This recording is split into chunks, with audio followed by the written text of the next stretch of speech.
go. Hey guys, how are y'all doing? I am here with our actual pro today is Jamie Flecknoe. She is the founder of Roleplay Lead, which I'm going to try real hard not to call Roleplay League. Fair. And I'm super excited. I summoned her. Hey Frost, how are you doing? I summoned her. Nice. Couple of reminders here as we're getting started. So you can see up at the top that I am the not a pro and Miss Flecknoe is the pro over here. So there we go. I have the captioner set up. We also have a queue set up. So if you have a question for our guest today, type !Q, follow it with your question, it'll put it into the queue. There's one question per viewer at a time. So once I clear out your question, you'll be able to put another one into the queue. And then the only other thing is we actually do have a Twitter giveaway going right now for Next Machina. So if you want to enter that, you are welcome to do so. I should have had a link ready. I should have had that ready to go, but I just don't because, that's how it goes. Here's the link. That's the giveaway link. So if you would like a new game, free game codes, free to enter, just got to do a couple things at that link right there, and we'll be good to go. And to introduce our guest today, who I am super excited to be joining us because I absolutely love her purple hair and love the work that she's doing as well. Jamie is a graduate of Towson, thank you. All the way on the East Coast of Maryland. Okay. University with a bachelor's degree in English. She continued on to the University of San Diego to earn her master's degree in leadership development. She's been several years working with teenagers and adults in their early 20s, developing leadership skills through a series of workshops she created for her company. And as a giant nerd, even in her early days, it was no surprise that Dungeons & Dragons made its way into her life with such fervor. Not long after learning to play, she made the connection that skill development was embedded into the framework of the game and began contemplating what it would look like to merge her educational and professional backgrounds with her passion for the nerd world. She got support from organizations like Game to Grow. She found herself connected to the Star Institute, volunteering as the Dungeon Master, or DM. We'll say DM every now and then here, so to get that out of the way, DM's Dungeon Master. For games to support children with sensory processing disorder. And not long after, she launched Roleplay Lead, which focuses on helping teens develop social skills. When she's not playing D&D, she can be found camping in... I almost said campaigning. Campaigning Sometimes. in the mountains, camping in the mountains. That's the goal. Yeah. Playing video games or working at her other job. She's passionate about helping people go from where they are to where they want to be and is beyond grateful for the chance to do the two things that she loves, support her community and play Dungeons and Dragons. Frost, Woohoo. I will swing that hammer on you. Not really. I never do. Oh, hey, Have. Someone else from Maryland. There you go. Have to head out early. No worries, Have. No worries at all. Okay, so like I said, we do have a queue open, but I have some questions that we'll go through. So as y'all have questions, just feel free to throw them in there, and we'll get those taken care of too. But my first question for you today, do you prefer Jamie or Ms. Flecknoe, Mrs. Flecknoe? Jamie is fine. Actually, most of my online friends only know me as Rosie, so my maiden name is Rosenbloom. So I spent 30-something years living that life and creating the persona, the name Rosie. I never Rosie changed. is fine too. Yeah, I never changed anything because I liked it and I worked so darn hard at it. But yeah, Jamie is what the locals know me as. Gotcha. Well, we can go with Rosie for this. I have no problem with that. So Rosie, did you grow up gaming? Yeah, I did not. I'm working on this. This is something my self-care is and mental health is. I was a gamer, just different than like what other people would. So I played The Sims. I've been playing The Sims since it came out. And was The Sims. I used to play games with my brother. I was mostly the reader of the walkthroughs online. While my brother played his Nintendo and PlayStation games. Nice. But every once in a while we'd pop on a 2-player game and I'd lose miserably because my brother is so much better than me.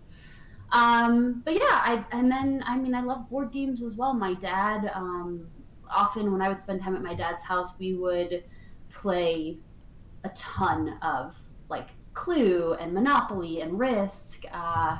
So I grew up playing those games as well, and it's evolved. My husband is a huge gamer, so he and I will play Overwatch. We played Guild Wars for a while, World of Warcraft. So yeah, I like it. Yeah, my yeah. my kids are refusing to play Risk or Monopoly with me anymore. But we have Yes. whenever we go on a road trip, we try to always take two games: one that we've played together as a family before, one that we haven't played at all. Like either only I've played it, or only one of the kids has played it, or something that we haven't played together. So I appreciate your kind of linking that tradition to your dad, and I'm glad to hear that it kind of created those good memories for you. Yeah, it was definitely fun. The walk, how are you today? I had the hardest time picking which childhood nickname to go by. Yeah, all Mm. right. Basically everything you play. There you go, Frost. So, as we are relating this kind of to D&D, what's your character background? How did you start playing that game in particular? Um, well, let's see. Like I said, my husband and I are both pretty big nerds, and so I love playing online games, but I get to this point where I'm tired of sitting here. Like, oh my God, I've been sitting at the computer for a while. Like, I need to stop playing. So we started just kind of talking about what else we might want to do. And I'm a transplant from the East Coast out to the Denver area.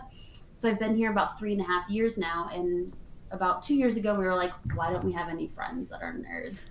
So we kind of just started thinking about like, all right, if we play D&D, what would that look like? So we only really started about 2 years ago, though classes and backgrounds and stuff like that isn't foreign to me playing other video games. So we just kind of reached out to some friends, and then my husband has some friends back east who played, and they came out to visit, and it was the weirdest week ever. Like they were here, and we did sightseeing during the day, and then at night we just sat down and played like for 4 or 5 hours for a campaign, and just sort of got our feet wet, which was really fun. And I've been hooked ever since. I've got some really good friends out here that I play maybe twice a month, a couple Saturdays a month with, and I love it. Like it just has. I was like, this is exactly everything I love. That's perfect. I like it. Yeah. Well, and I also my undergraduate degree is in English, Hmm. so I love storytelling, Oh yeah. which was one of the reasons that I was drawn to D&D in the first place. So Yeah, yeah. D&D is a lot of storytelling. And some people really love it because of that, and some people really don't. Yes. Yes. I guess that could be the fine line. Yeah. Yeah. So, why do you do what you do? Kind of what interests you about mental health, and what inspired you to get into this field? Clearly, kind of the D&D piece of it, but then what inspired you to connect with people who needed help developing skills? Yeah. Well, my own life. So I grew up. I was diagnosed with PTSD like my first year of graduate school, like that winter break. So I lived with it obviously a lot longer and called it a bunch of other things, but PTSD was what we landed on. So um, just living with that was part of it, and seeing, and then fast forward to starting to actually play the game, and being a huge gamer to begin with, just knowing that there's such a cathartic feeling of playing the Sims and like jumping in and just like giving this person a cool life. And I'm not, I have some friends who play and take, ladders out of pools and build walls around it and let them die. I love giving them like a really fun life. Like I'm not interested in the murdery part of it. I love the fun stuff about it. So that kind of stuff. And then again, like that connection to my childhood years of just game catharsis. It is so true. Um, but yeah, back to my childhood years of like remembering how much fun it was. So then my leadership degree, which I spent 2 years in San Diego working on, taught me that there's a lot of different ways to get to this growth point, right? You always have to meet people where they're at. So starting to play D&D, I got to this recognition of, hey, if I am intentional, which intention was like the word of my leadership degree, if I had to give you one word to describe my 2 years, it is intentions. So I was like, what if we were really intentional about the interactions I created? What if I'm really intentional about taking these really cool situations that are collaborative? I'm not fighting against anybody. Like I'm not fighting against my party, we're working together towards a goal. Mm-hmm. How would I make that look really key? And so on a complete and total weird random day, I was in the mountains for my husband's brother's wedding, and I was looking on Reddit, and there was just this like Reddit post, and it was social skill development, $20 a game. And I was like, huh, Wow. what is that? Like, what does that even mean? So I started researching it, and I came across Game to Grow, which is a really well-known organization in this particular field. And that's what they're doing. They are getting kids together to work on skill development. And I was like, that's what my background is. And I am a nerd. So let's make this happen. Yeah, that's perfect. So yeah, and I found my own happiness in it. I found my own friends. I play a character who is very different from me. Delphine is a very different person than I am, and I've learned a lot from her. So I thought, we can make this into a thing. Yeah, I like it. Yeah. The Walk asks, how do you manage wish fulfillment players without detracting from the rest of the game? For this particular, so I think the kids recognize as well as myself that like we are on a time crunch. We get only an hour and a half. We get only 8 sessions. So while there are a lot of wishes, I'm pretty freebie about giving out cool things. Like they find a lot of really fun things in their treasure chest that they open.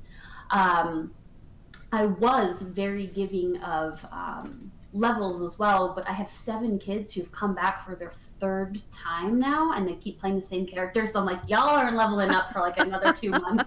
I was like, you are level 7 and you've been at this for like 10 minutes. So that was my bad. But for me, the biggest thing is always saying yes, but making sure that at the end of that yes, we are guiding back to that main story, because there's nothing less fun than finishing the allotted amount of time, 8 sessions or whatever, and not getting to your end goal. So if I have to cut stuff out, that's great. I'd always rather have more that I can plug in down the line.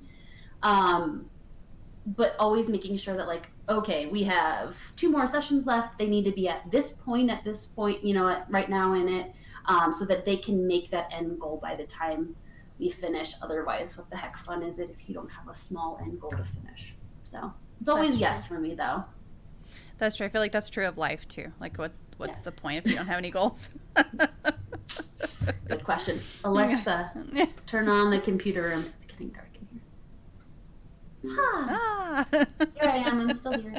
There you go.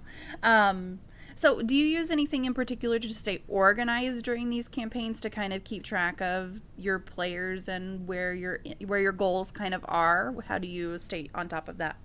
Yeah, I write my own, so I'm making my own campaign. What was my summer camp like one shot, and again, as these kids keep coming back, I'm like, well, we can do like mini things, we can do mini like goals, and then build a world. So that is what I'm doing.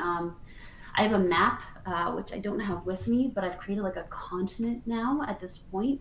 And what started in the small town of Hillsdale as children with magical powers are going missing has become this huge world of ley lines that are crossed and creatures that are coming back and like stealing this magic for reasons. So I have 2 different classes. I have my class of kids that keep coming back, and I'm really fortunate enough that I can have a class that starts at the beginning of this campaign as well. But I take a ton of notes while I'm playing with the kids. I highly recommend, I don't care if you play for fun or whatever, just laminate blank pieces of paper, and I'll get like a wet erase, and I write all the kids' names down, or like all their characters' names, all their hit points, and I just keep updating that, and that is my like to go. I highly recommend as well. My friend who does this with his adult players, I got popsicle sticks and little like clothespins, and I write down the characters' names, and that's our initiative order, so that all the kids know when it's their turn to go, so that that hour and a half we can keep up, like, you're on deck, your popsicle stick is up, like, let's keep going kind of thing. Yeah, So yeah. that's great. The walk says I've never thought to limit the number of sessions. It sounds like a fun challenge. So your sessions are limited, and you portion them out into, did you say an hour and a half each? Mm-hmm. Okay. Yep. For the new kids. So for me, to answer or to follow up on that, the walk, it's what parents are paying for. So parents, I have to limit the number of sessions. So it's monthly at the rec center in my town. I have a contract with them. And an hour and a half is good because a lot of these kids are coming in with anxiety. They have ADHD. Some of it's diagnosed, some of it's not. But SPD, so you've got kids on the spectrum of like just shyness to looking to make friends to depression, anxiety, etc. So an hour and a half is that good amount of time for these kids to be away from home. Also, right now we're in the after school sessions, so they have homework and other life responsibilities. But my returning class, we've agreed on a 3-hour session once a week because they're used to it, they're comfortable with that amount of time. Yeah. And because there are 7 of them, 8 of them actually, that gives us enough time to get through everything without me being like, okay, one fight is over and your parents are here. Have a good rest of your day. Yeah, absolutely. Link Attack asked, have you ever made an item, weapon, armor that was really specific to the real life situation or the player's experience, and can you share? Great question. I have not done that specifically. Mine are more focused on interactions. So, for example, I in my summer camp class, I have one kid who's playing a monk. He is absolutely amazing. I he does a lot of damage, and to kind of counteract that, because he is a more skilled player than some of my other players who don't have as much understanding of all of their characters' capacities. We were fighting a couple of stone giants, and every time he punched the stone giant, he took 1d4, which is 4-sided dice, amount of damage. And the team was kind of giving him this hard time, laughing, like, I'm not going to waste my healing spells on you if you're purposefully taking damage. But he was imposing disadvantages. So, like, the stone giant couldn't take a reaction for a whole round, which allowed some players who had, like, gotten walloped in the head opportunities to escape.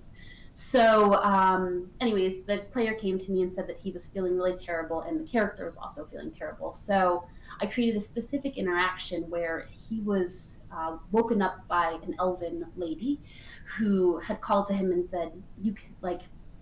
The landscape had all healed. They were trying to figure out why the landscape was unhealthy, and all of the other players had gone missing. And she's like, oh, they left you. They don't care about you. But if you come with me, I'll never make mistakes in our friendship. I will always be there for you. And he rolled the dice, and the dice said go, which worked out really well. So he went with her and ended up getting enslaved to her god. But it provided this opportunity for the characters then to wake up and realize that he was gone. Mm-hmm. So there was this panic of, oh my god, we lost him, and like he's our friend and we care about him. And then the character also got to think about like his experience of friends sometimes make mistakes, but that doesn't mean that they don't care about you. And it's, nice to promise this friendship of like never making a mistake, but the reality of the situation is that doesn't always happen. So I do that a lot. Like I will imbue specific things like that. Thank you. So that's kind of my focus. And going forward, I also have monsters that are like depression monsters that suck the life out of you. Oh, that's great. Anxiety monsters that like just make you have like your heart race and your mind race. So that's also another aspect that I like to stick in there. Yeah, that's fantastic.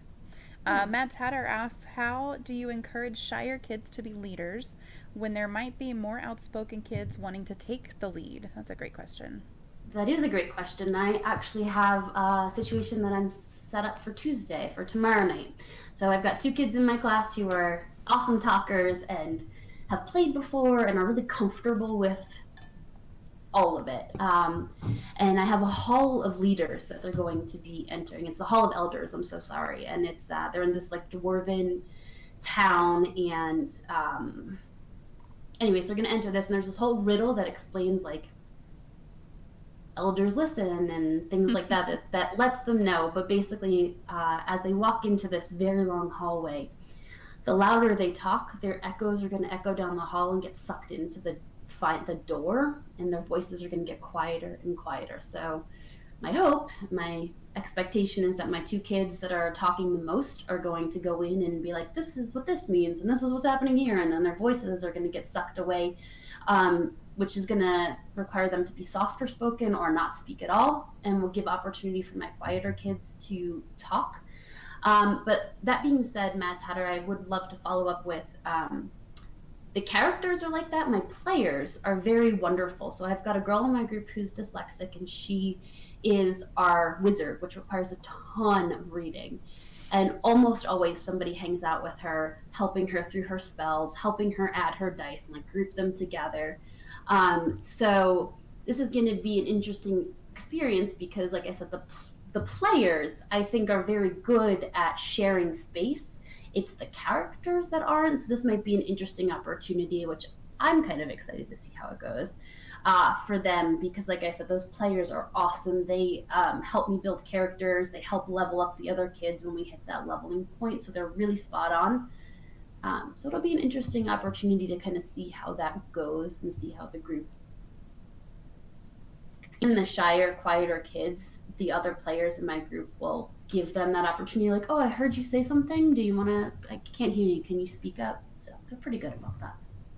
No, I think that's fantastic that they're willing to support each other as people, even if their characters are kind of in conflict with that. I think that's fantastic.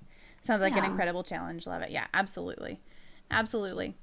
So can you tell us a little bit about working with teens versus working with adults in their 20s to develop those leadership skills, and whether or not there were any noticeable differences in working with those two groups? Yeah, I think one of the most obvious things are like the challenges that you give them. Kids, adults in their 20s,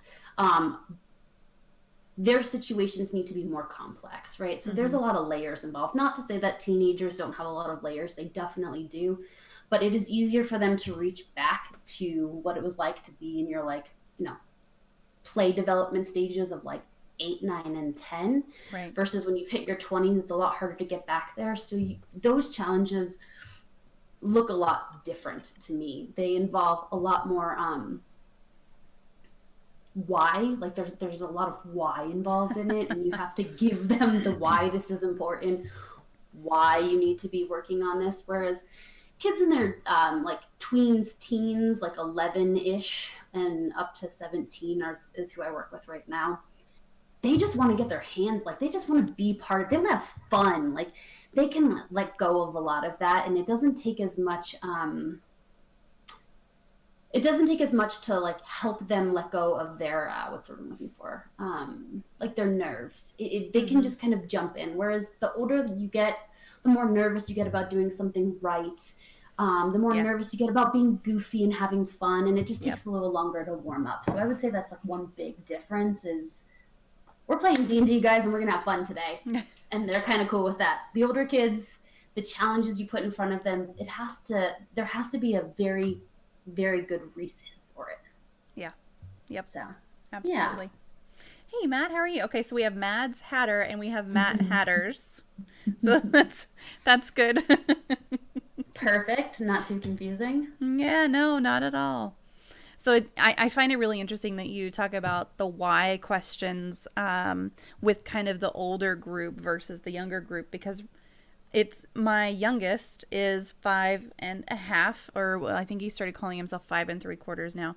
And he asks why constantly. Well, my 12-year-old used to ask questions constantly. He kind of stopped asking so many questions. But then as I look at my 17-year-old, like he started back in with the whys.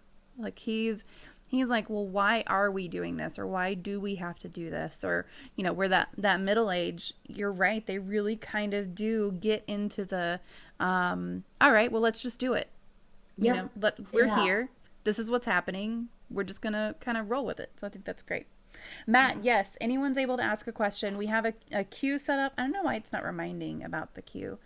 We do have a queue set up. Let me look and see here. Yeah. And to follow up on what you're saying, though, too, is that I think that teen age and in this particular space, it is very safe, Mm-hmm. right? So they've probably gone through like the whole why thing with their parents or their Yeah. guardians or whatever, and now we're at this point where like I always set up rules. Like we do guidelines first day of camp or classes.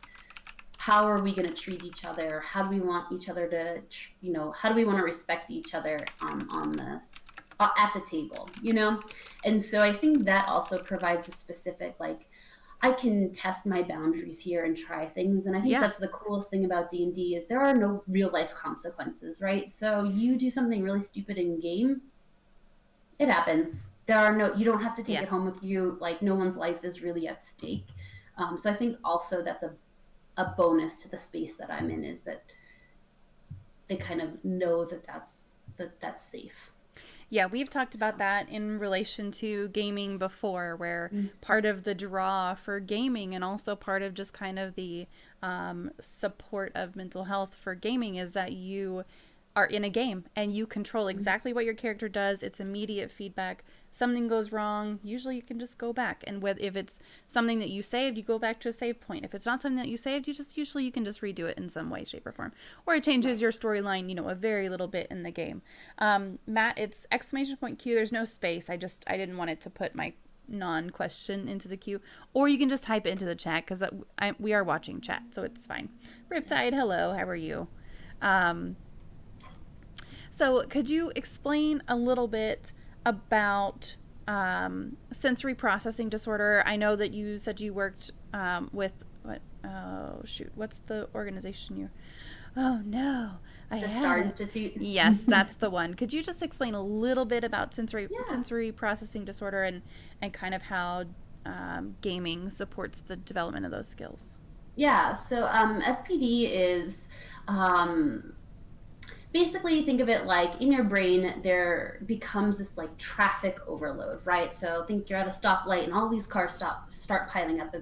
Those cars is your ability to process your sense, like things that are coming in, whether it's visual, whether it's verbal, whether it's like the sensory, like clothes you're wearing or the carpet you're sitting on or the color of the walls. I mean, it is intense. And so kids, adults, people with SPD, you see it in kids. It's that like your child has this great day at school, their parents are like, or their teacher's like, I never have a problem with Timmy, he's great. And then your kid gets in the car and you're like, oh, we're having hot dogs for dinner tonight. And all of a sudden Timmy's like, I hate hot dogs. And like all of a sudden, like he loved hot dogs yesterday. So this is this child who has been in school taking in a million different pieces of sensory information and is normal while he's at school, like he's behaving in what the traditional sense looks like, and he gets home and he doesn't know what to do with it, so it explodes. And so as kids age, if it's not handled when they're younger, if you don't teach them coping mechanisms and ways to handle their output of what they take on, as they get older, it can become violent. It can become a kid who can't hold still, ADHD, ADD, stuff like that. So for D&D, the way that we use it and the way that the Star Institute uses it is we let kids have fun. You sit around and you have a good time, but you also learn how to take turns. So again, sometimes part of it is just like, I gotta go. Well, it's not your turn right now. So how can you hold yourself still for another 5 minutes while we go on to the next thing, and that kind of stuff. So one of the kids in that class had a lot of energy, and my main goal with him was I didn't want to stop him from using his energy, but what I wanted him to do was ask the question first. So in a battle situation, you say like, I would like to attack this particular character. I'm going to roll, see if I hit. If I hit, this is what I'm going to do. That's how I prefer, and that's how my goal is to get him to think first and act second. But he would just get up and say, I'm stabbing with this thing, and he'd run, and there were like mats on the wall. It was great. Loved the energy, but the challenge was like, how do we process what we want to do first, and then see if we can viably do it. So I had him fight some harpies, and the harpies fly. And he never asked me if they were within range of what he could do. So it became one of these things where he was like trying to fight these harpies and he couldn't reach them. So he'd waste his turn rolling really well Yeah. and stabbing, but I'd be like, oh, you never asked me what you were doing. So like a huge accomplishment was him saying, I want to do this first, let me roll, and then I'm like, you hit, tell me, act out for me, what does that look like? So that was a really big thing for him, and like an accomplishment for us as a group there. So Oh, that's great. Okay, yeah. we've got a couple of questions here. What's your opinion on teen vaping? Just a random little question. Rip time, I'm not sure. I know I'm not qualified to give an opinion on that. Yeah, Sure. I mean, they don't do it. I don't want it done in my classroom. Please do not There do you it go. while we're at the table, Yeah. much like cell phones. Put them away. Yeah. So that's my opinion. We have a lot of rules here where it's very similar. Like you have to limit it like you would just any type of smoking or anything. So Matt Hatter says, first off, thank you very much for taking the time to read and answer questions for randoms on Twitch and Mama's friends. My question starts with my fiance is extremely depressed. She lives across the USA, and for the near year we've been together was amazing. Then all of a sudden she fell into a huge depression stage. I hardly even got a text today. I've not heard her voice in weeks.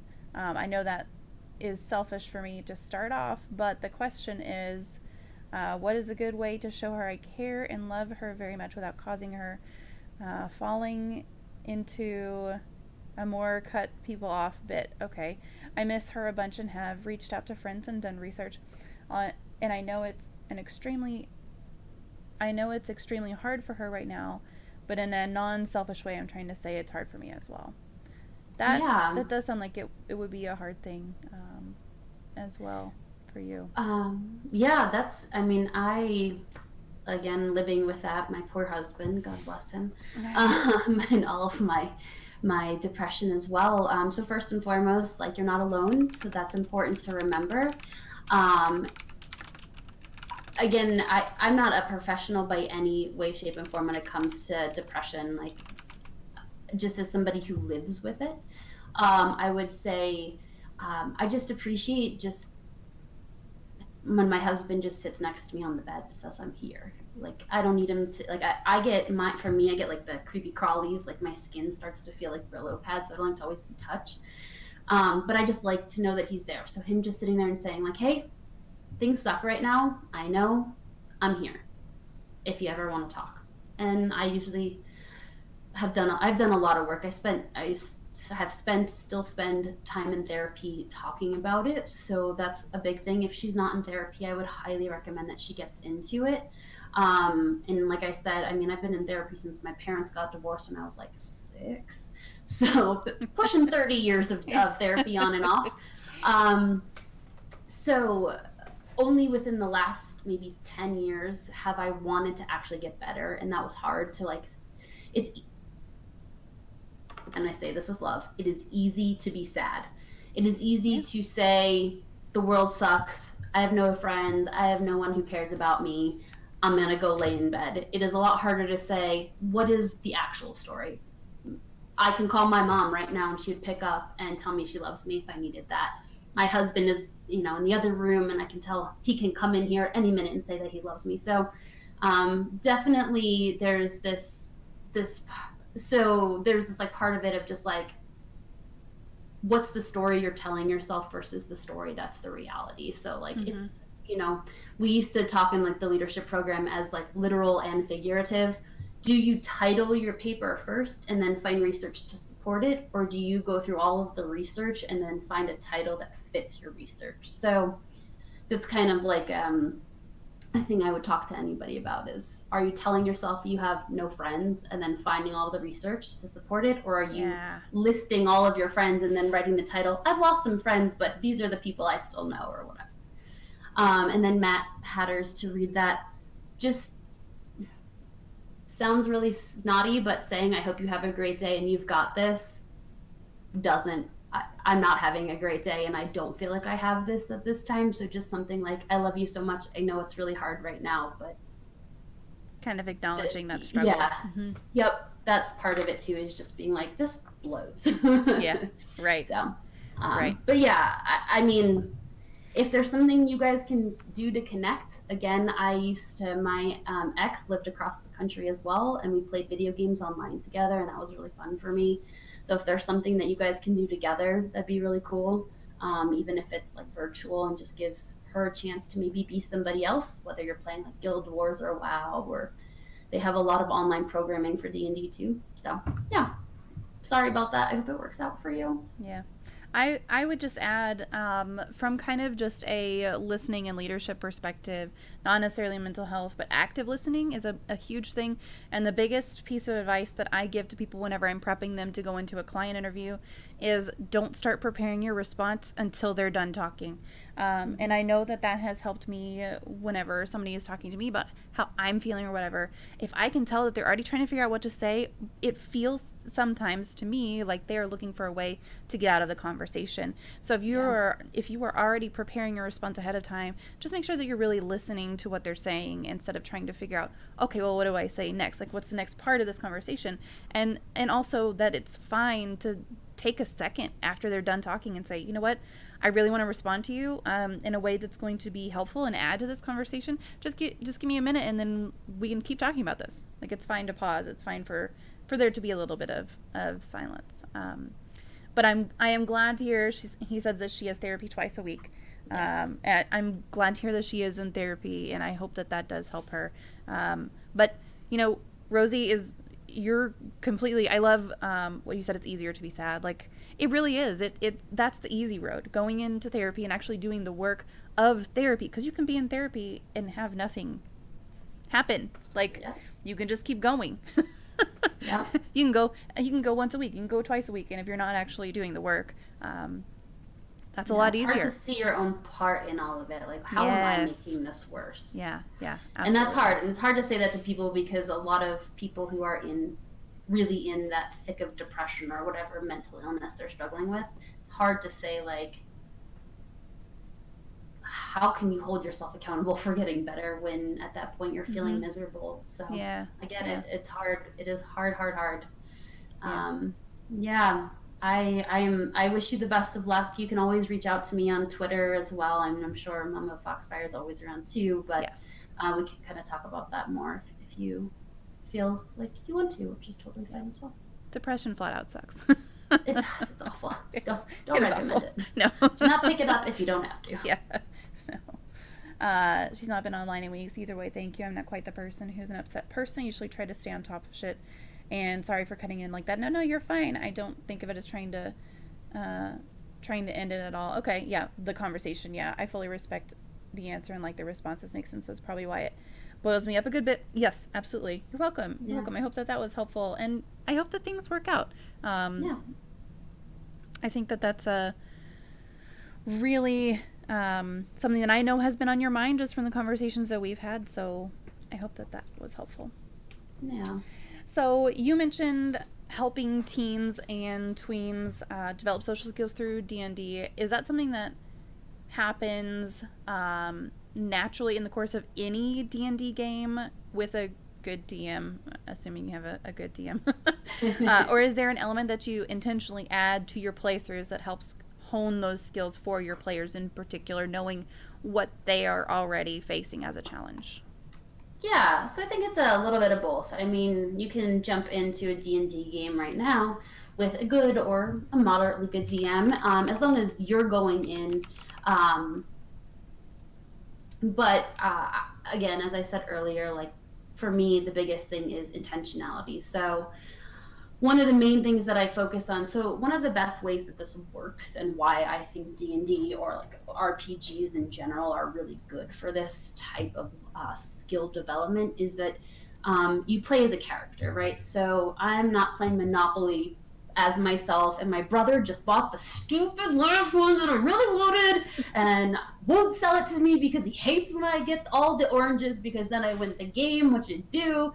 So that puts like tension between me and my brother, right? So I'm having this like direct opposition versus when you jump into a game like D&D, you get some distance because you get to make a character. So instead of me saying to you, MommaFoxFire, tell me how you're feeling today, I could say, how's your character feeling today? Yeah. Your character went through this particularly difficult situation right now where, so for example, we murdered some orcs that actually, like, the forest was, like, they were stealing cows from a farmer, and my group went in and, like, murdered the orcs. And at the very end, the orc was like, we're sorry, we're just trying to feed our family, but the forest is sick. And so there was just this moment where all the characters realized that they like cold-blooded murdered all of these orcs who while they were stealing because the forest was sick and they were just trying to feed their family. So there's this like moral moment, right? And so instead of saying to my particular like player, like, how are you feeling? I could say, how's your character feeling? So now you get to work through this like moral struggle at a little bit of a distance, right? Which helps us to, again, maybe part of this therapy conversation as well, is I don't have to deal with my feeling right then and there. I can let my character deal with it at a safe distance. And then as the DM and as somebody who's very intentional, I get to have this conversation. I do check-ins and check-outs. So we do a check-in question every day and a check-out question, which then lets you maybe process it a little bit. And then at the end of every like bulk session, you know, the end of like the 8 weeks or whatever, we have this conversation of what did you learn about yourself that you can take home with you from being at these sessions. So having this check-in. So I think, yes, I can sit down with a group of friends and not really intentionally DM. And of course you can learn about yourself. Yeah. Of course you can develop skills.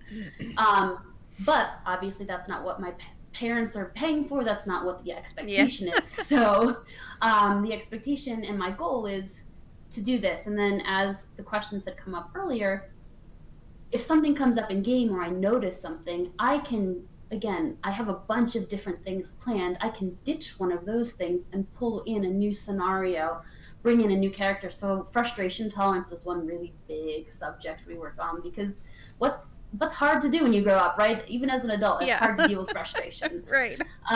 So, and again, you know, as a D&D player myself, the game is based on dice rolls. So I can try anything. You can do almost anything you can imagine in this game. You have to roll a dice, though, to decide if it happens or not. And there's nothing more frustrating than when you're in the middle of a battle and you roll low over and over and over again. You can't do a darn thing. So I had one kid in my group who was just beyond frustrated, and just the whole battle was really bad for him and all of this kind of stuff. So at that point, I introduced a character to the game, an NPC, a non-playable character, who everything is bad. I'm having a tough time. Like, I don't even know why I'm here. Like, this is just the worst. I can't do anything helpful. And so having this character repeat back what this player was feeling gave the player the opportunity to see himself in some, you know, see this situation in a different set of eyes. That's just something I introduced, right? Like, I didn't have a plan for it, but seeing that it was happening in my group, I wanted to give him the opportunity to reflect on that. So I think it definitely, my goal is to take in what's happening within my space, within my table, and specifically create interactions that help them see themselves, help them develop skills, process something at a distance, whatever the particular situation offer or, you know, make space for at the time. Yeah, that's fantastic. So, yeah, it's really fun. So you mentioned a check-in and check-out question. Is that something that just like it's the same question every time, or do you come up with a new, could you give us an example of like a check-in and check-out question, I guess? Sure. For the chat, a check-in question would be, tell me about a time you did something that you were scared to do, and how did you feel when you were done? Answer as yourself and your character. Oh, I like that. As yourself and your character.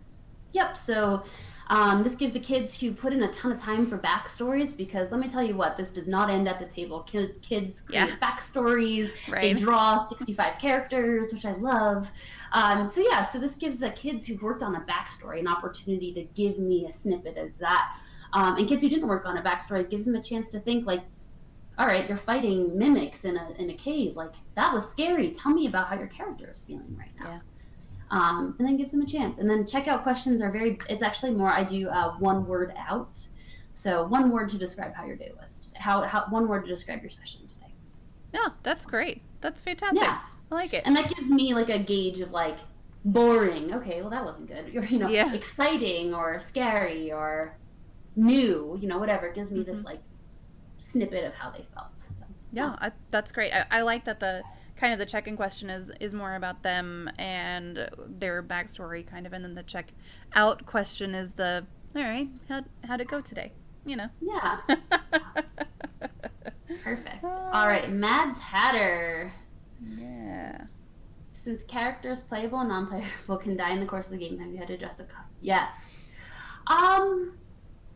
So two things. Well, I've got like a two-part answer to that. It's a great question, by the way. I do not let my characters die. The playable characters. Yeah, they don't die. I give them the opportunity to fail 3 death saves, which is like their version of death. But I always have a backup plan. We have things like gods can come down and help save them. I've had that happen before with a character who failed 3 death saves. A god came in and saved him, because I don't think, especially in the short amount of time we're playing, that it's worth it for a character to die. Like I don't want to do that to my group. Of course, they come across grief, and we kind of talk about that in, again, like this orc situation, how they handled this like moral existence, I suppose. So for me, like the biggest thing is just, again, like providing that opportunity to check in. So after anything big happens in the story, any moment where I can feel like a tension, I say, tell me how your character is feeling. So this, like, again, the biggest thing that I focus on is working at that safe distance. So how is your character feeling? And then if we're comfortable with that, we can bounce it back to how is the player feeling and why. But we really work through this. Like, I am never afraid to stop and say, okay, we've just finished something. Tell me how you guys are feeling as a group. Yeah. Talk to each other. How is that going on? So that's kind of how we address that. But I don't ever let the actual characters die, because I don't think that provides a really good space for the short amount of time that we're developing. You can barely get into your character, let alone 2 or 3 sessions in out of 8 having to develop a second one. So yeah. And we deal with grief. So a lot of the kids who finished summer camp with me, their characters left and they brought in new characters. So we talked a little bit about what it's like to watch a friend walk away, continue on, not walk away like I don't care about you or love you anymore, but walk away as in my journey is bringing me somewhere else. So how does that make you feel? So we've addressed that as well. And how do we keep them connected? So I've asked all my players to say, like, how are you now connecting your new character to your old character? How can we revisit that? So this idea of gone but not forgotten kind of thing. Yeah. I think that's great. So have you ever had a player who is really upset about the death of an NPC in your games? Has that ever come up? No. Yes. So one of our characters, I mean, they at this point have not gotten particularly close to a character that has died, but losing, like, again, I just keep going back to this orc situation because it was something that stirred up feelings for the group. Yeah. Oh no, it would. Yeah. So we talked a little bit about how do we approach a situation without violence to begin with? How do we start that? Because obviously in real life you can't really approach any situations with violence and have it end well. In this game that is a different kind of world. So we kind of talked about information gathering and empathy. So how do we gather the right kind of information? So, you guys, we've all lived. There's always this moment where you get one side of the story. So the farmer's side of the story was my cows are going missing and dying. So how do we further investigate? So how do you handle that at home? So we talked a little bit about like a situation in school. I had them bring up different times where they've gotten one side of a story that didn't turn out to the true story. The whole story turned out to be very different. So in that particular case, we talked about how did they help. So they ended up giving money to the orc. They gave some money and food once they solved the problem with the forest. So kind of like that reparations, like, okay, we screwed up real bad. So here's how we're going to help you guys out. We've solved the problem in the forest. Here's some money. Here's us making as good as we can on a particular situation where we really messed up. So, and then talking about how that makes you feel. It doesn't completely solve the problem, but it helps you process the mistake that you made.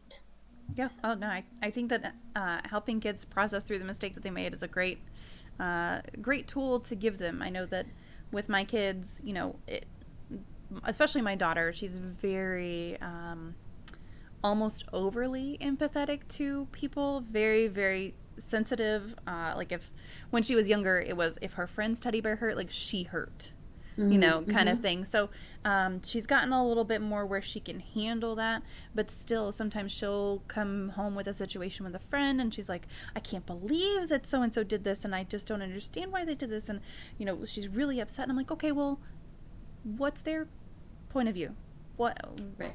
Why, what were their motivations? What you think their motivations are, how it made you feel, but how did this situation make them feel? And she'll go and kind of try to figure that out with them, and it actually causes more conversation. I'm like, you got to remember, your friends have a different background, they have a different religion, they have a different upbringing, they have a different family dynamic. Just all this stuff gives them that different perspective.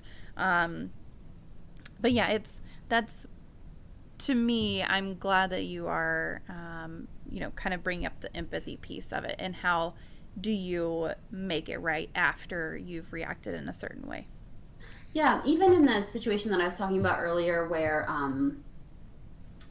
the one character felt terrible after taking the punches and like went off with the elven lady, like what brought him back, so like there's this huge enchantment and he couldn't see anything, but his friends showed up in the same space he was in, and they started fighting this hydra, and hearing their cries of pain and their war cries helped him get advantage on rolls to break the charm. And so he broke the charm. They fought and killed the hydra, and just these like moments of like hugging, like the characters were all hugging each other because they were so grateful that like he was back. And then in the group itself of them saying like, we're so happy like your character didn't die, and like we missed you and we needed you because you're a better fighter than a lot of us are. So like having even that, like that moment of grief for giving him such a hard time, and for for them it was harmless, like teasing, but for him that was a painful experience to be almost ostracized by his group for trying to save them. So getting them through that experience as well was also, these moments of empathy of, I'm so sorry that what I said wasn't hurtful to me, but I am now realizing how it would hurt you. Yeah. So that's a lot of the empathy piece of it, and just being able to play somebody else, right? I mean, putting your feet in someone else's shoes gives you this really big opportunity to grow empathy. Yeah, so, it does. Yeah, it's really fun. So you already kind of mentioned that you have no problem stopping the group and being like, okay, how are we feeling? Do you have any safety rules that you establish at the beginning of a campaign with them? I know that there are some online D&D kind of safety rules where they have the X, N, O cards, where they've got the X is, hey, I'm not comfortable with this, we need to change what's going on. The N is, I feel like we're headed to a next situation. And then the O is the DM usually saying, all right, like, let's check in with everybody with an O card and just see, are you feeling like this is an N situation? Are you feeling like this is the next situation? Is there anything like that you establish with your games ahead of time? Yes and no. So we do, like I said, make guidelines, which are things like things that happen, things that characters are doing, like separate character versus player. So things that our characters might be doing might not reflect how our player acts. So we create rules like that. We create boundaries. When somebody says no, then that's okay. We can work with that as well. As far as like skipping and moving around, again, for me, my biggest thing is like reading that space and reading that room. Having that check-in question at the beginning always provides that opportunity for people to talk, and that out question provides. And I'm always there for my group. Like I have one kid who loves to come in early and just talk. Not necessarily about the game, but he just likes to come in and hang out with me after he gets out of school, which is totally cool with me. I love that he comes by and he wants to actually help me out, which is cool. So for me, their biggest thing is we create a list together. So what can we agree on as a group? where we draw lines, where we can cross lines.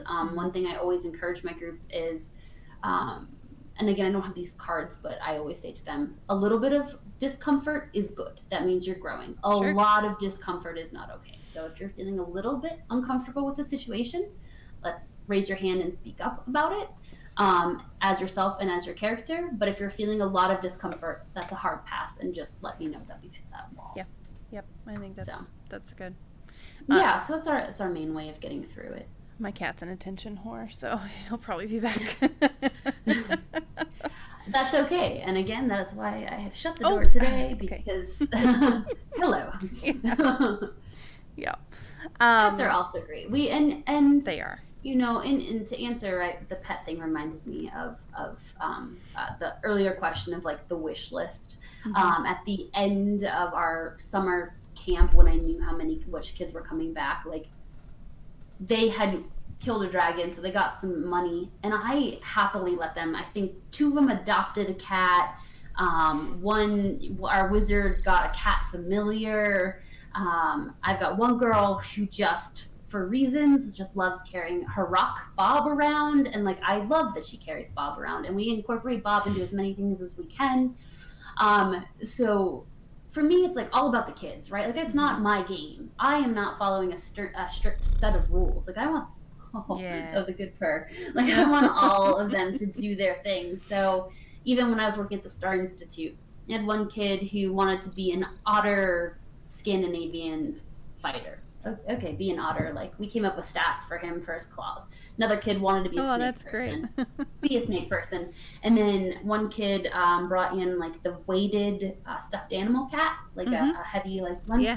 And we made that his buddy. Like he came in with stats already for his cat, and that was his friend. And I'm like, you know what? Again, it's not like I'm not trying to hard follow a line of like, this is the story I want to tell, and if I don't tell it, I'm going to be upset. This is your story, guys. You tell me what story we're telling. So, I don't like to put hard notes on things unless I absolutely have to, because people are feeling unhappy. Yeah. And I think that's probably a good rule to have when you're doing something like this with kids. Yeah, but I mean, the main thing, and like, one thing I would love to just point out about, aside from my little interactions that I create, is at the 3rd day of summer camp, in my first like real group, they all exchange numbers and they are all friends with each other. Yeah. And so, yes, it is about skill development, but it is about these kids who maybe haven't found their people, haven't found that right group, making friends and having fun. And so for me, that's like seeing them exchange numbers, like I was like, oh, I love you guys. And then hearing that 5 of them were coming back for the second course. Awesome. And then 7 of them came back for my after school program. Like, okay, cool. We're doing something right. They're friends with each other. They like each other. Yeah, that's great. You know, so I think that's a lot of what listen, it's not all of what mental health is. There's a lot of other things. But having your people is really important, right? Yes. Having that friend that you can call up and say, I'm having a terrible day and I just want you to sit here with me. Or let's play D&D and forget our problems and become someone way cooler with more powers and strength. Let's do that today. Perfect. So for me, like that's at the end of the day the key. Like, yes, they're developing skills as we go along, but they want to hang out with each other. Right. Awesome. Cool. Yeah, those social connections are really important. Right. I think that's the hardest part about growing up, is just not making the right friends for who you are. Yep. Yeah, I had to have a conversation. So I have 4 kids, 17, 12, and 5 3/4. Yes. And so the and 2 some fur kids. Yes, and some fur kids. This one's just the most ridiculous. And between the 2 12-year-olds, they're in the same class. They're about 6 months apart. One of them's step, but they're, all my kids. But so they're in the same class, which normally if they were a little bit apart, they wouldn't be in the same class. But it's been interesting to see them interact with the same people in different ways. And we'll have, no more. I've had enough of you jumping on me. I know, he's looking at me like, what? I turn my chair so you can't see my shoulder. Sure. It's probably not going to work. But, having them interact with the same people. And my daughter will come home and be like, well, brother doesn't really like this person. And then we run into that person, and daughter is really all about interacting with that person. But just to see them, like, it's okay because your people don't have to be her people don't have to be his people. And seeing them figure out what they like individually is really a nice thing to see. Don't show your butt. Do you find that some teens or even parents, and maybe even more parents than the teens, are skeptical at first when they enter into your summer camp? And do you have any good success stories from former skeptics? I've been lucky so far that I think, again, being newer, I think it's more just people who are more open-minded to it. But I am in a highly religious community right now. And so I feel like I am a little bit up against that older, like, satanic panic kind of experience that has happened because I have put together, I spent a lot of time working on a homeschool curriculum, and I'm just struggling to make my way into that community in a way that I feel like I've connected versus this after school and summer camp programs. I feel like they're going to just start to grow because of the groups that I've had. So to answer your question, I specifically have not had that. I feel very fortunate that the parents and kids who have entered into my program, you're welcome. But I feel like I'm working on that. So I have a friend who homeschools his kids and is starting to get into this social skill D&D thing as well. And he wrote this really awesome letter. So if you get a chance to go onto my website and look at it, I would highly recommend it. But just kind of talking about how we're in this world of like superheroes and magic, and how it doesn't have to be like an evil god thing. Like, magic comes from a lot of different places. So I was really grateful for him for writing that letter, and I'm hopeful that I will get the opportunity to work with some parents who've been skeptical. But I think, you know what, I think like my family, who all loves me very much, some of them have been a little skeptical about what I'm doing as far as like how are you going to make money off of this? Like, is this a thing that people are interested in?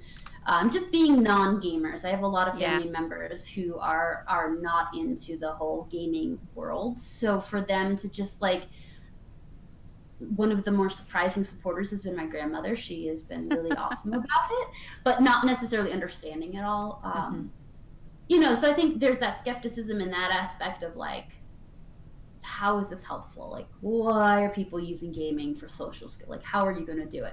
Awesome. They're very happy for me, but just that skepticism of like, are you really going to get these classes to fill? Are you really going to get money?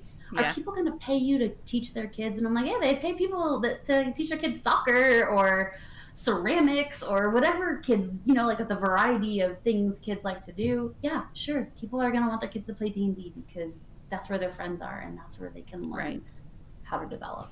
So that's been my biggest. That we have talked a lot on this channel about like, how do you get people who don't game to understand why you like to game or to understand what you're doing.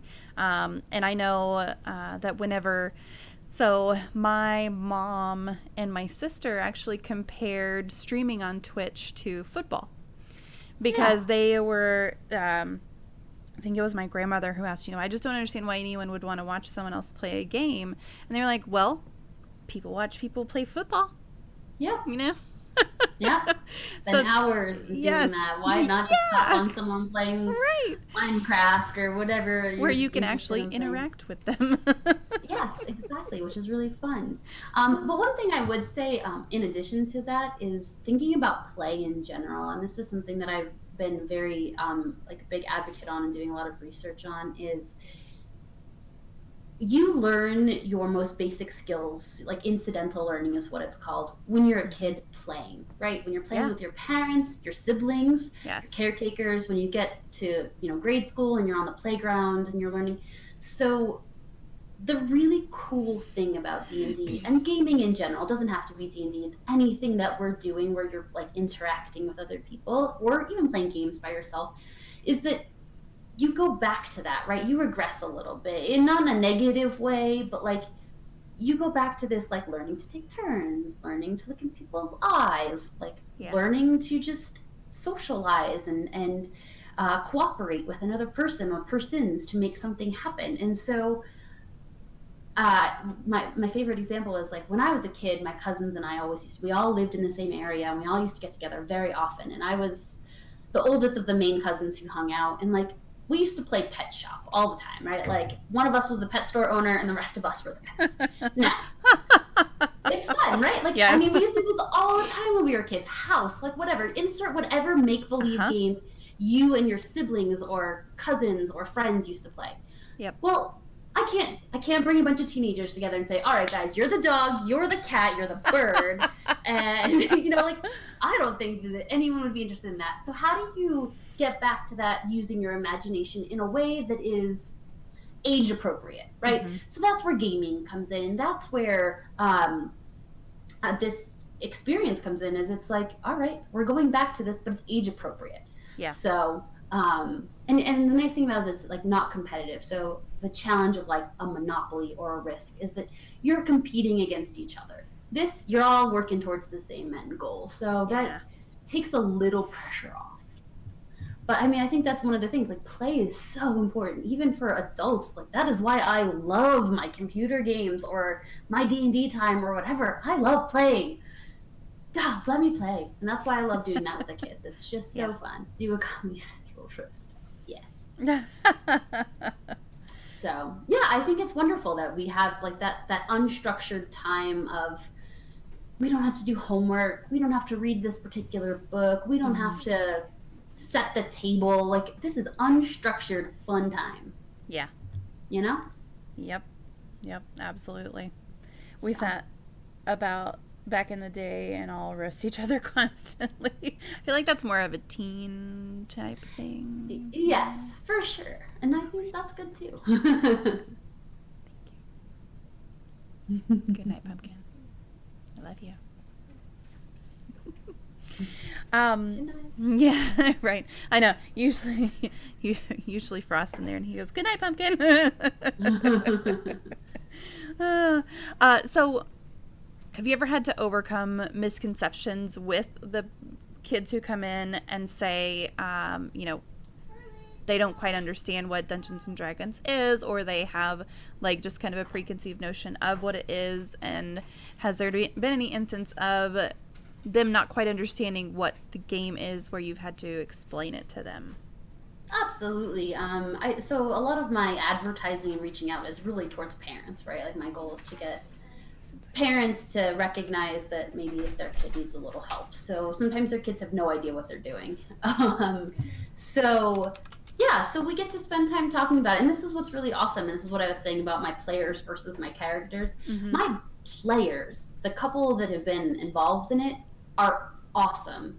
They sit there and they're like, okay, you're going to roll this dice and then we're going to add this. And like, you're doing this. Well, you're going to want to do this instead. Like, this is how you're going to want to go about it. So I've had to teach the game. And the biggest thing about it is, and I would recommend this if anyone's interested in like jumping into this world, is you don't have to teach them everything. Especially these kids, especially the kids that I'm working with, again, with the anxiety or ADD or SPD, or just in general, just being a kid and being, of the early teenage years. Yeah. They don't have the patience to sit there and learn everything. My goal is to this is what your character does. If I have a group of all new people, I will create a character sheet for them. If as we go, they want to change their race or their class, awesome. But here's your character sheet. Here are your predetermined spells, because nobody wants to sit there and look at that whole book. And nobody wants me to be like, okay, this is how we're going to start. As we're going to start, you're going to be able to do this. No. All right, you guys get to an inn. So it's always the first session, especially with new kids, is always something basic. You get to an inn and the door is shut. It's raining and the door is warped. What do you do? So this just gives them an opportunity to be like, oh, what do you mean, what do I do? I try to break the door down. How? I use my foot. Okay, roll your D20 and add your strength. Oh, Okay. Oh, you rolled low. You only rolled a 4. Unfortunately, you can't break the door down. You're the wizard. Like, but is one of your Right. are one of your party members super strong? Oh, you turn to your half orc barbarian. What does he or she want to do? So like that is how I always start. I do not sit there and try to explain all the rules of D&D. I give them a challenge that requires them to work together or work within each other to figure out how to get through it, and it's non-confrontational. They're not stabbing anything. Right. I don't always give them bonus actions. I don't always explain to them that they can hide and disengage. Like, some of it is just like, let's just get started, right? And then if they come back, we might add in, like, for example, the group that came back with my wizard. I'm like, hey, by the way, you are at this level. You actually have this many spells. Do you want to create some? Do you want to add some yourself? And she did, which was cool. But, like, first session, when she leveled up, I'm not going to be like, okay, you leveled up and you get 25 more spells. Read through the book. Let me know what you think. Right. Like, Right. here's 2 more spells that I've already picked out for you. So that would be my best recommendation to anyone, whether you want to play with your own kids in just like a fun household way, whether you want to get like a local group going in your neighborhood. All the rules don't matter off the beginning, especially off the bat. Mm-hmm. You're a giddy old wizard, mate, sadly. And you know what?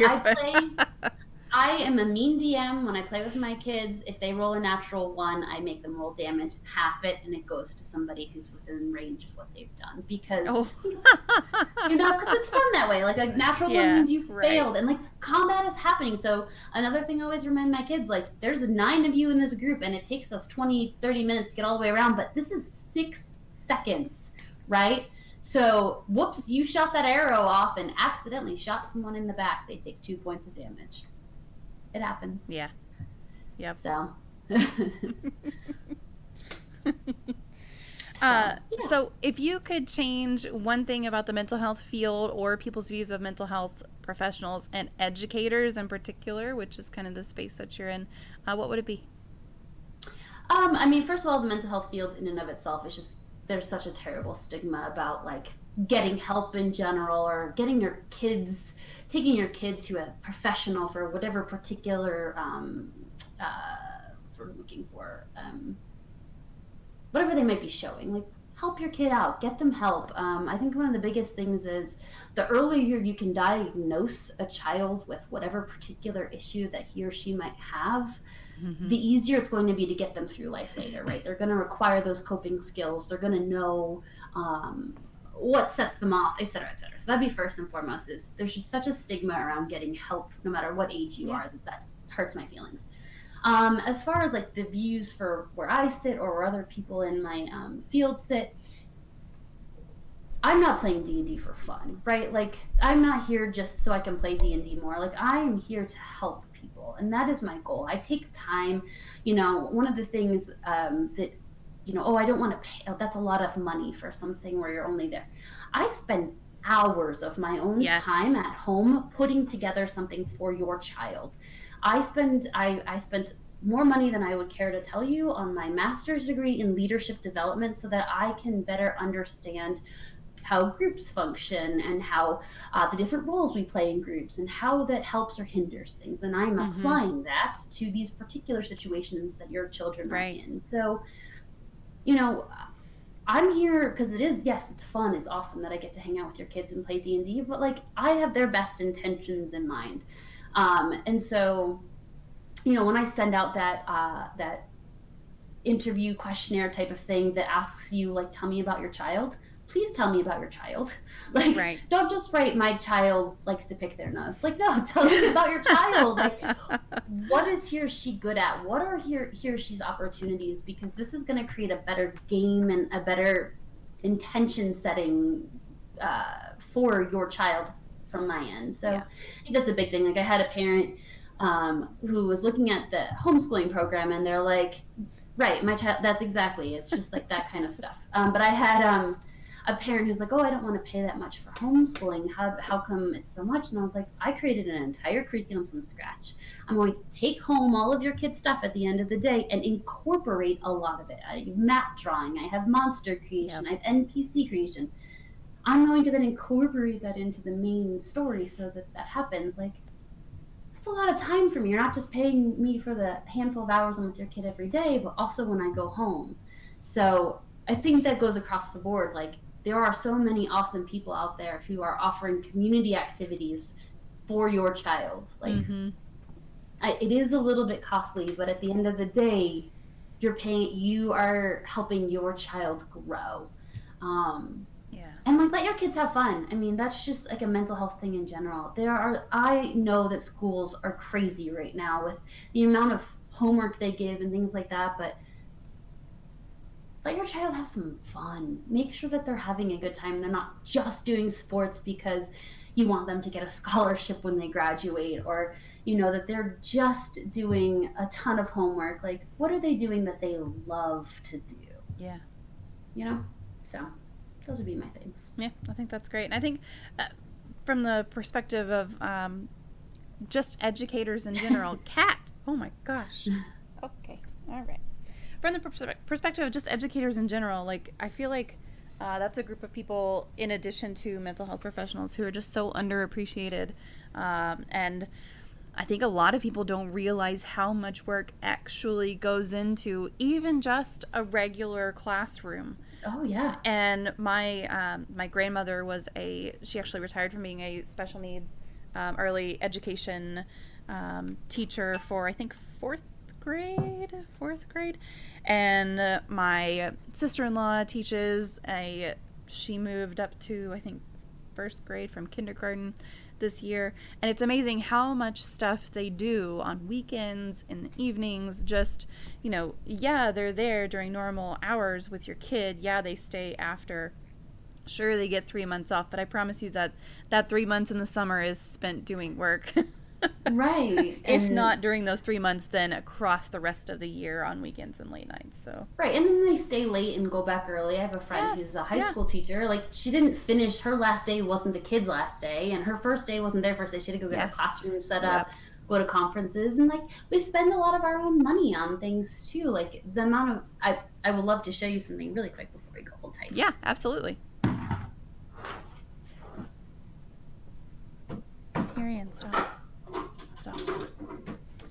You see cars parked out of the school the month prior till the kids join. Yeah, exactly, Matt. Like, there's always cars out there. They're not just there because they like to park there. It's not a parking lot. Right.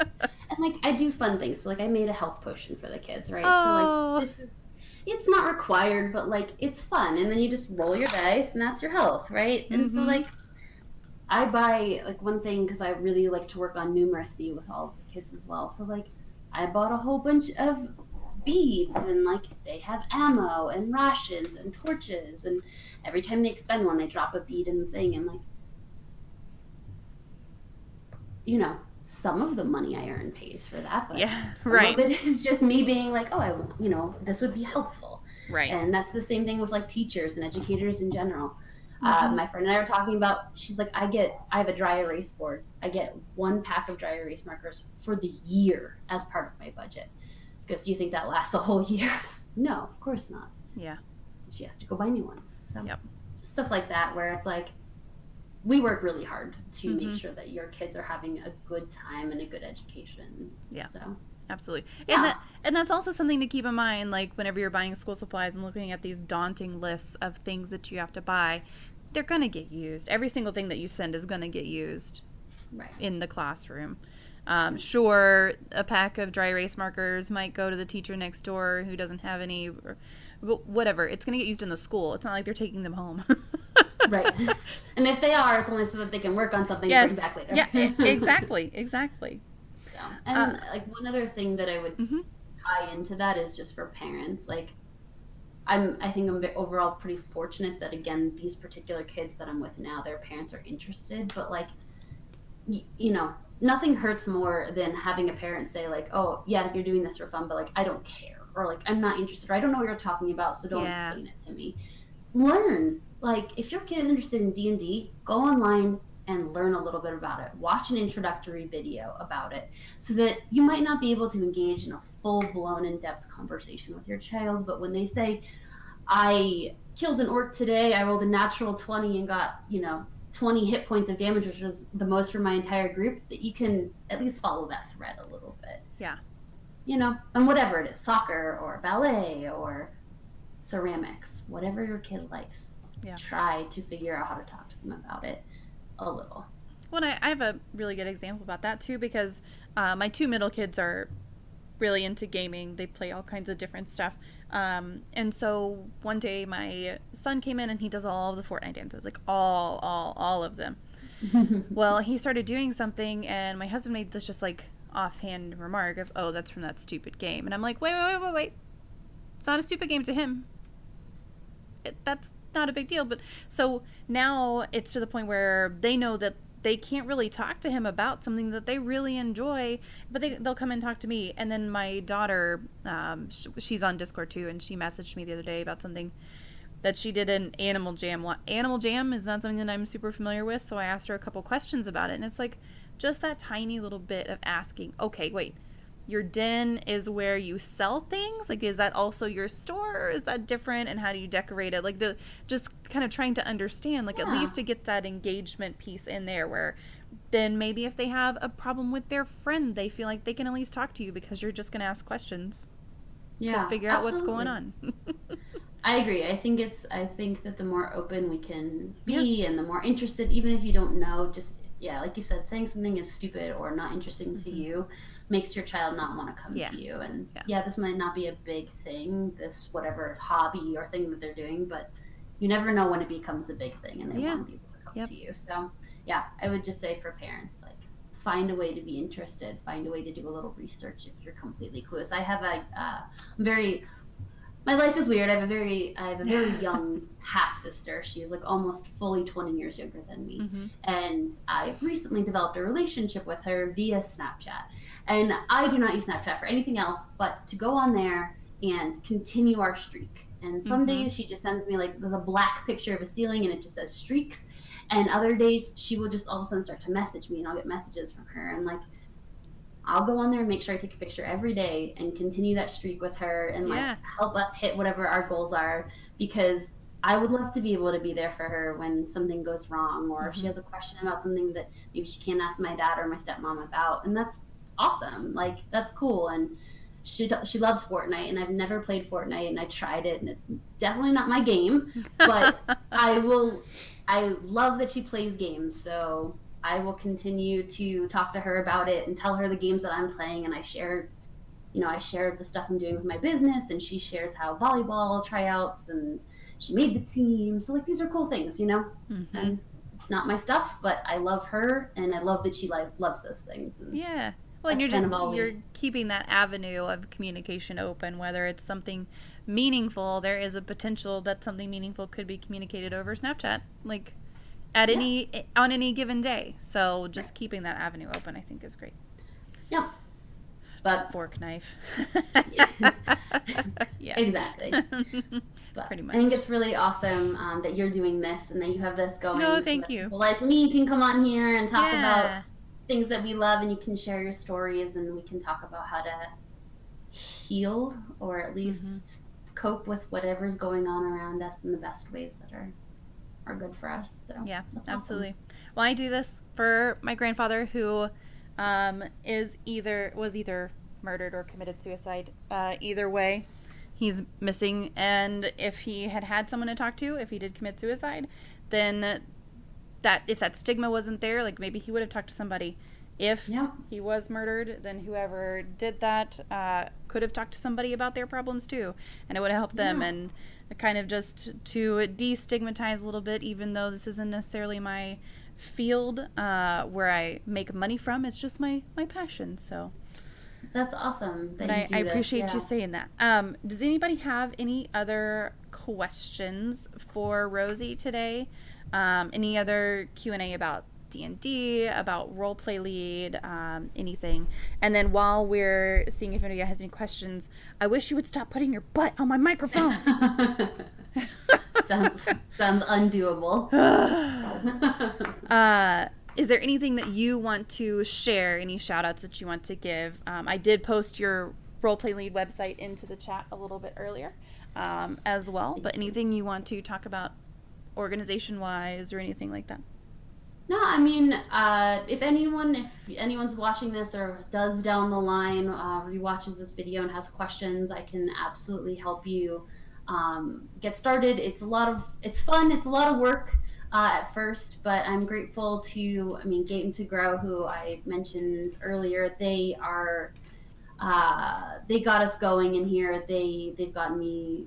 They took the time to answer some questions way back when I first started thinking about doing this, the Atoms, and they got Critical Core funded, which if anybody has kids at home that they want to play a D&D type game with, they Critical Core is specifically designed for kids on the spectrum, and has small bite-sized experiences and sort of for campaigns put together, adventures put together, and is very good for parents and teachers and counselors and therapists who've never played D&D. It just kind of goes through what the expectations are in the first few.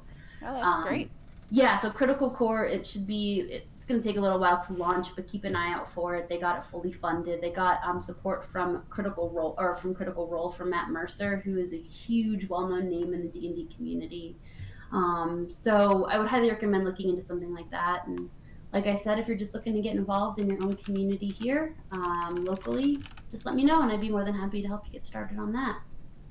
So there's a Kickstarter for Critical Core. Is that still open? It's fully funded. Okay. Let me get their website for you. Give me 1 second. So I see it on Game to Grow. I was just gonna pop it into the chat too. Yep, they are wonderful, wonderful human beings. And as for me, I am on Roleplay Lead is on Facebook and Twitter.